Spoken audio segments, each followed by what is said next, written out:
हमने ये निर्णय लिया कि हम उन लोगों के बीच में शामिल होंगे जो 75 साल पहले आज़ादी प्राप्त करने के बाद भी लोकतांत्रिक अधिकारों से वंचित थे, जिन्होंने मोदी जी के द्वारा लाए गए नए व्यवस्था के परिणाम स्वरूप अपने लोकतांत्रिक हक प्राप्त किए हैं।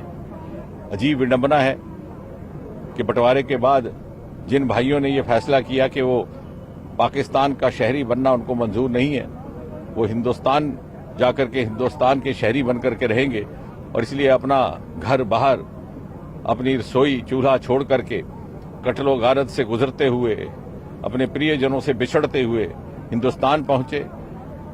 आजाद हिंदुस्तान के निर्माण में उनका बहुमूल्य योगदान रहा। इन्हीं में से दो महानुभाव भारत के प्रधानमंत्री भी बने, डॉक्टर मनमोहन सिंह जी, इंद्र कुमार गुजराल जी। लेकिन जो भाई जम्मू कश्मीर में आकर के बस गए, उनको यहां की सरकारों ने इस अधिकार से वंचित रखा। न नागरिकता का अधिकार था, न मतदान का अधिकार था, न चुनाव में लड़ने का अधिकार था, क्योंकि वो चाहते ही नहीं थे कि इनको मुख्य धारा में लाया जाए। और इस प्रकार अपने स्वार्थी कारणों से और स्वार्थी प्राथमिकताओं के कार्य चलते पुष्ट दर पुष्ट उनका राज चलता रहे। इस सारे के सारे वर्ग को वंचित रखा गया।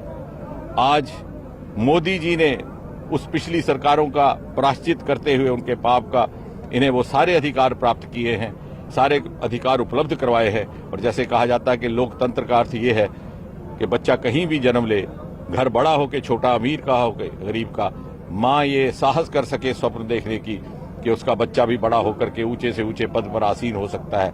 आज हमें खुशी है ये देखते हुए कि जम्मू कश्मीर में आए हुए पश्चिम पाकिस्तान के शरणार्थियों की माता पिता को भी ये ख्वाब देखने का एक अवसर प्राप्त हुआ है, एक साहस उनमें जागा है।